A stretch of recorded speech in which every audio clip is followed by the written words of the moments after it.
All right, so in the last video, we just kind of looked at the simplest of examples because that's the only kind of example we can actually visually see what is going on and how the dual problem is connected to the original problem.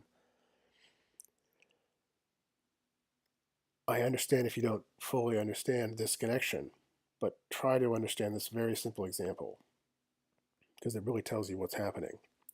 But in the end, if you don't fully understand this connection, it does not prevent you from solving problems and solving dual problems using the simplex method. So at this point, the actual skills that you need to add from what we've already done in this course is just really be able to make sure you understand how to take a problem and translate and figure out what its dual problem is. So that's just a copying and pasting skill. So that's really it at this point. At this point now, what we're going to do is basically do something we've already done. We're going to solve problems using the simplex method. So what we're going to do is we're going to look at a minimization problem. We want to solve it. We're going to translate it into its dual problem, which is a maximization problem. We're going to use the simplex method to then solve that, which is something you already know how to do. And then we just need to learn how to interpret the tableau at the end of the problem to find what the solution of the dual problem is. And this is amazingly simple, as we'll see.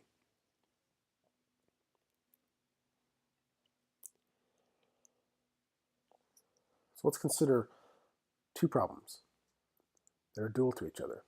There's a minimization problem on the left. So we're minimizing 4u1 plus 2u2 subject to two constraints. u1 plus 2u2 is greater than or equal to 10, and 5u1 plus 3u2 is greater than or equal to 40. Graphically, we can solve this problem quite easily because it's a two-variable problem. The objective or the feasible set of solutions is unbounded in the upper right quadrant of the plane, but our two constraints give us these line segment edges here. So it's a minimization problem. So that it's unbounded for large values of u1 and u2 doesn't matter. The minimum is going to occur somewhere close to 0, 0, so one of these vertices here. If this were the feasible set of a maximization problem, we wouldn't have a solution. But because it's a minimization problem, we do. And you can see, I've highlighted in green, which vertex out of these three vertices will minimize our solution. So letting u1 be 0 and u2 be 13 and a third, we get a value of w of 26 and 2/3. Now we translate this into the dual problem. What we see is the maximization problem on the right. But when you actually graph these two constraints, you'll find that one of them is redundant, meaning it doesn't really play any role in defining the feasible region. So our feasible set for this maximization problem is really just this triangle here. And again, one of these two corners is going to give us the optimal solution, and I've highlighted in green which one that is. So letting x1 be 0 and x2 be 2/3 gives us a z value which is the same as our optimal w value of 26 and 2/3. So as we've seen, the objective functions of the problem and its dual problem will be optimized to have the same value. It's just that they come from different interpretations. They come from two different problems that have the same solution. But that reason that they have the same solution is precisely the picture from the last video. Because their two feasible sets are connected by this plane in this example, which is really just the sum of the two objective functions equal that value. That's why you'll always have this happening. The dual problem and the original problem will always have the same value of their objective function, which is optimal. One of them is the smallest value, one of them is the biggest value. So what we're going to do is let's look at our maximization problem and let's solve it with the simplex method and see that when we get done, the solution to the minimization problem is actually encoded within the tableau.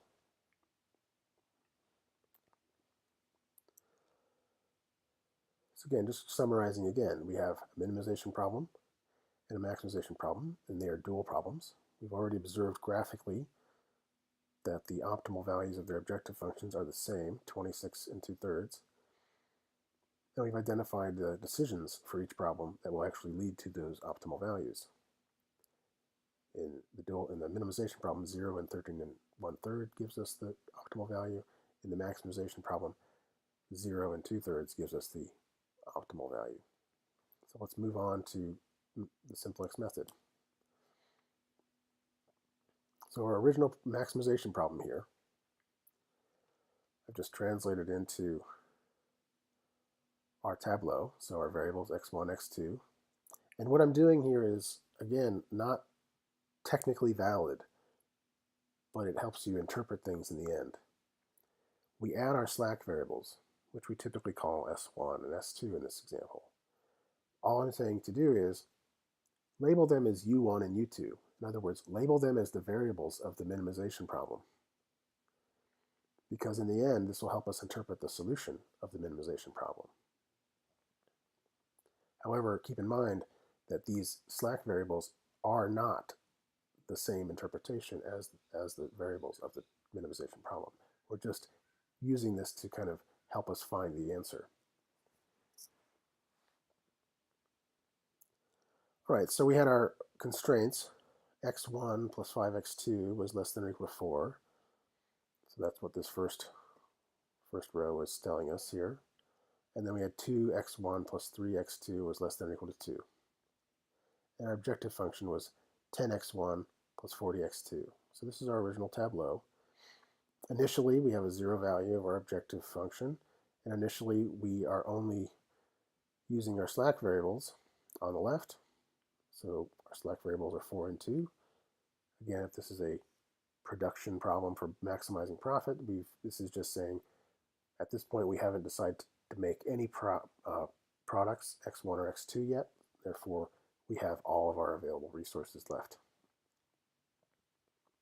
The pivot location, we choose the x1 column because it's the leftmost with a negative and then the objective row. And we look at those ratios as we've done before. 4 over 1 and 2 over 2. The minimum is 2 over 2, so our pivot row is going to be the U2 row. So once I pivot, I will replace U2 with X1 on the left, and this second tableau is what happened after we pivoted. We now see that letting X1 be 1 and X2 equals 0 gives us a value of 10 for our objective function, but because there's still a negative in our objective row, we know this is not optimal. So we pivot again. So in this case, I'm going to pivot in the x2 column. Again, I look at my ratios, 1 divided by 1.5 and 3 divided by 3.5. And the minimum of those is 1 divided by 1.5. So I'm going to pivot in the x1 row. So that will replace x1 with x2. Performing the pivot, we get to this final tableau. And again, it's optimal because there's no negatives anymore in the bottom row. We see the optimal value that we saw from the graphical solutions, 26 and 2/3. And we see the solution as x2 is 2/3 and x1 is 0 because that column is not pivoted. That's exactly the solution we saw from the graphical solution. And because we put u1 and u2 as labels of our slack variables, this tableau actually tells us the answer or the optimal decision for the dual problem, which is the minimization problem we wanted to solve. If we look at the u1 and u2 columns and look at the numbers at the bottom of those columns, 0 and 13 and 1/3, that's exactly the solution that we got from the graphical, solving it graphically. This is no accident. This is how duality works. So when you solve a maximization problem, and you look at your slack variable columns, those numbers in your optimal tableau are the values that will be the optimal decision of the dual minimization problem. All right, at this point, I want to kind of go through your assignment, take a few minutes here to go through your assignment, just so it's clear what I want you to do. In written assignment 3, we did 5 maximization problems. You solved them using this simplex method. If you made some errors, that's okay. Use the solutions that I posted. Go to the optimal um, tableau at the end that solves the problem. And what I wanted you to do for each of these 5 problems is very simple. Translate each maximization problem into its dual minimization problem. I want you to use u sub 1 and 2 and so on for the variables of that dual problem. So this is your first skill of thing you need to be able to do, just translate a problem into its dual problem. And then what I want you to do is look at those final tableaus and simply tell me what the solution to the minimization problem is without doing any work. And that's done by simply looking at the final tableau, just like we did here. The solution to the minimization problem is, the decision is right here, and this number on the lower right corner is the same optimal value as we have seen. So that's all I want you to do for problem 1. So each of those 5 problems, translate it into the dual problem, and then tell me what its solution is without doing any calculations, because we've already done the calculations. The second problem, you have some work to do. We have a word problem here, which is a shipping problem. And the basic idea is a company has to ship a resource. In this case, it's a, let me see, what is it? Polyethylene. Stuff used for packing, styrofoam. They have 2 plants in Salt Lake City and Denver where this polyethylene is created. And they need to deliver it to 3 warehouses, one in Los Angeles, one in Chicago, one in New York. The shipping costs are given in this table.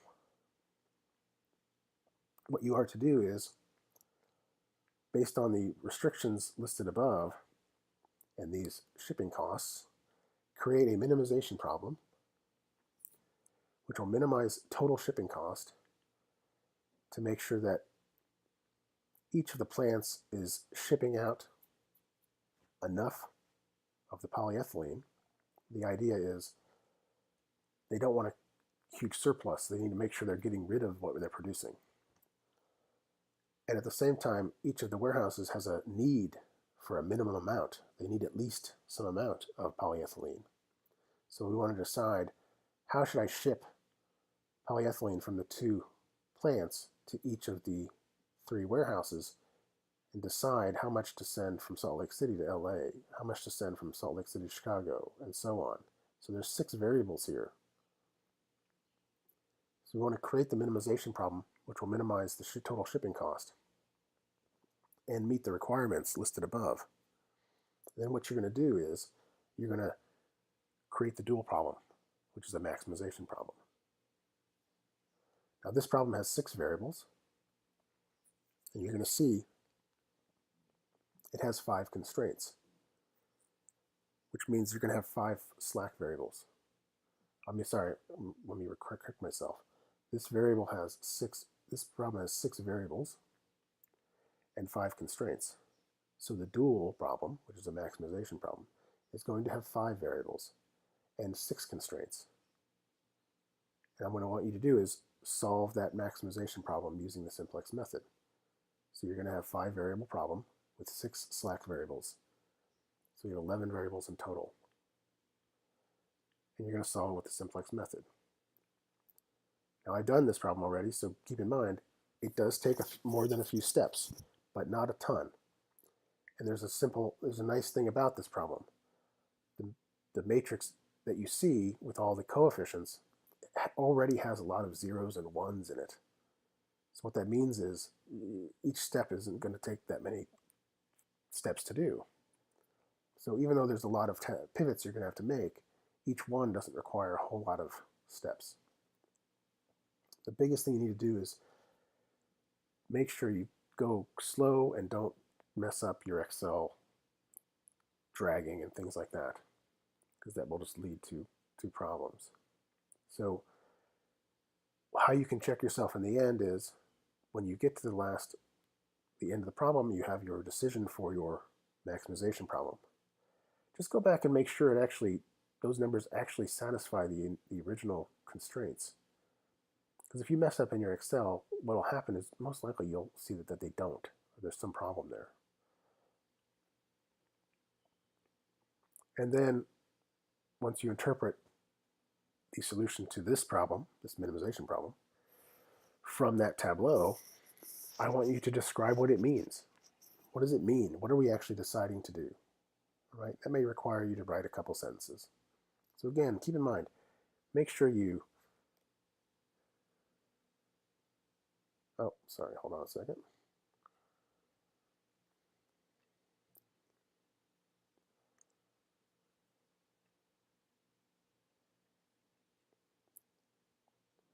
Oh, this got cut off from my screen recording. So anyways, main things to keep in mind when you create your model, just like we did before, tell me what your variables mean. Some of you still had a problem with that when we did that in the assignment. Write a sentence. Don't just say UI, New York, like a caveman. Write a sentence that says u sub 1 or is equal to blah, blah, blah. Be specific.